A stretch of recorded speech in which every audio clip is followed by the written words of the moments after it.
Hey guys, Alex here. Today I'm looking at the Misfit Flash Activity and Sleep Tracker. It's a small tracker that costs around £40 and can be worn on your wrist, waist, shoe or just about anywhere you can think of. Take a look in the box. We find the Misfit Flash itself, a clip and a sports band. You might notice there's no charger or cable to plug it in. That's because the Flash has a 6-month battery life. You simply replace the battery with a new one. I personally really like this idea. Having used other activity trackers before, having to charge them once or twice a week normally means I forget to put them on the next day. All the syncing is done over Bluetooth to your smartphone. Unfortunately, there's no app for your computer, so you'll need an Android or iOS device to use it. There isn't much to do with the Flash itself. Pressing it once will show you how close you are to achieving your goal for the day, or it'll tell you the time depending on how you have it set up. I have the clock function turned off because I found it simply hard to read, and most of the time I don't wear it on my wrist anyway. So it's not that good if you're looking for a watch that also tracks activity. The Pebble smartwatch is a much better choice, and I'm going to do a video on this in the future. But where the Flash really stands out is being a simple, easy to use activity tracker. Putting it loosely in your pocket at the start of the day, it will track your steps and activity all day without you really knowing it's there. If you take your fitness a little bit more seriously and go running or cycling, you can clip it onto your shoe for a very accurate tracking of your activity. And wearing it on your wrist is best for anyone who wants to track swimming activity, as it is fully waterproof. It's also the best place to wear it to track your sleep. I use it tracking my steps in my pocket and on my shoe when cycling. I don't really go swimming a lot at the moment, but it's nice to know I wouldn't have to upgrade my fitness tracker if I decided to do more swimming.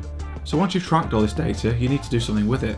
Let's take a look at the Flash iOS app. The Android one is a little bit different. I haven't used it, so I'm going to be talking about iOS today. Opening up the app, we first find today's activity, and we can update this by going into the menu and hitting sync. It'd be nice if this was an automatic option. We can also set our daily goals in the menu and get an idea of what's needed to achieve that goal.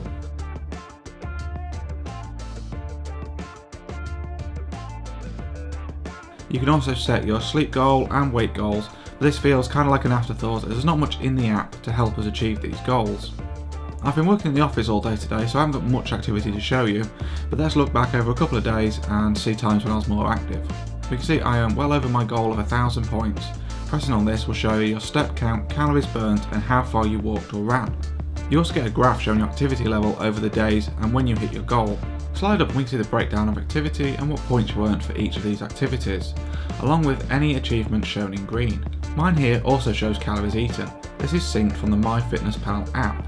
The Misfit also syncs your calories burnt back to MyFitnessPal, helping you keep track of what you're eating in line with your exercise. We also have a sleep tracking function. This is rather simple but shows how much sleep you had and if it was deep sleep. Sleep tracking is automatic, so if you read in bed, it sometimes thinks you've fallen asleep when you haven't due to simply sitting still. It's a nice feature, but I'm not really sure what to do with this information, and on the days it told me I had a bad night's sleep, I think I felt more tired for knowing this than if it hadn't have told me. There's also a weight tracking section. You have to do this manually. There's not an option for entering it in stones, so for us in the UK we have to do a conversion. Not really a problem, but a little bit annoying. The last section of the app is really all about the social. This simply lets you see your friends' points for the day and yesterday, along with their best streak, personal best and total goals hit. You can also see Mr. Fit or Misfit. This is the score of the average male or female user on that day. So overall I really like the Misfit Flash and the Misfit app. The syncing works pretty much all of the time. It would be nice if it was automatic though.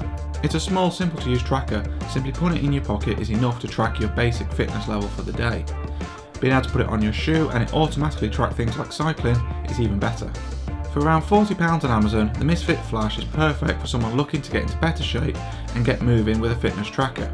So that's about it for the Misfit Flash. If you have one of these, or if you use another fitness tracker that you think is better, please let me know in the comments below. This is my first tech review video, so if you like it, please do subscribe to the channel and I'll keep making more of them. Thanks for watching.